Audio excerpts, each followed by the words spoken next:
미세먼지와 꽃가루가 기승인 봄철에 알레르기 비염으로 고생하시는 분들 많습니다.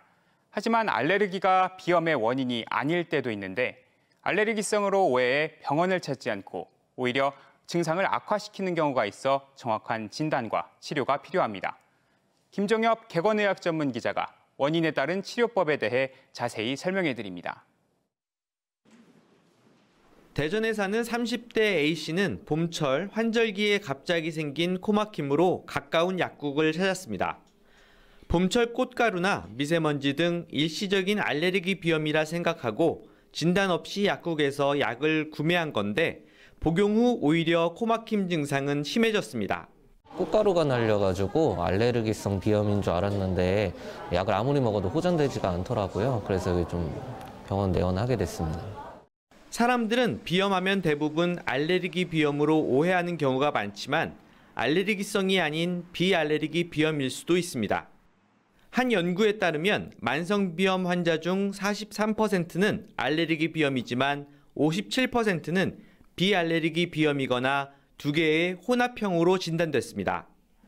알레르기 비염과 비알레르기 비염은 치료 방법이 다른 경우가 있어 주의가 필요합니다. 약물에 의해 발생하는 약물 유발성 비염은 비충혈 제거제 성분의 스프레이 제제가 대표 원인으로 꼽힙니다.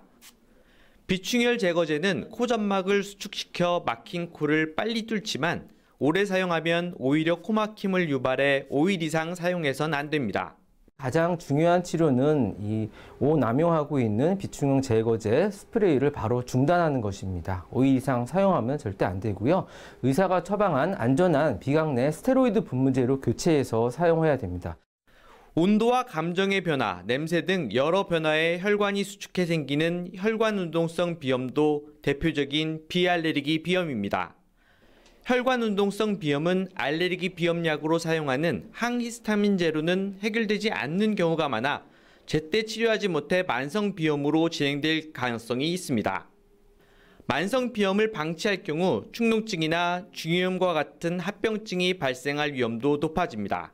만성 비염이 지속되면 코막힘이 계속 지속되어서 후각이 감소돼서 무후각으로 발전할 수도 있고요. 중이염 등 다른 여러 가지 합병증이 발생할 수 있습니다. 다만 알레르기 비염과 비알레르기 비염 모두 비강분무 스테로이드제와 식염수를 이용한 비강세척으로 증상을 개선할 수 있습니다. 또 생활 습관의 개선이 무엇보다 중요합니다. 급격한 온도 변화를 피하고 실내 습도는 50에서 60% 정도로 유지하는 것이 좋습니다. 약물, 비약물 치료를 통해 개선이 힘든 상태라면 하비갑계 절제술이나 비중격 교정술과 같은 수술이 필요할 수도 있습니다.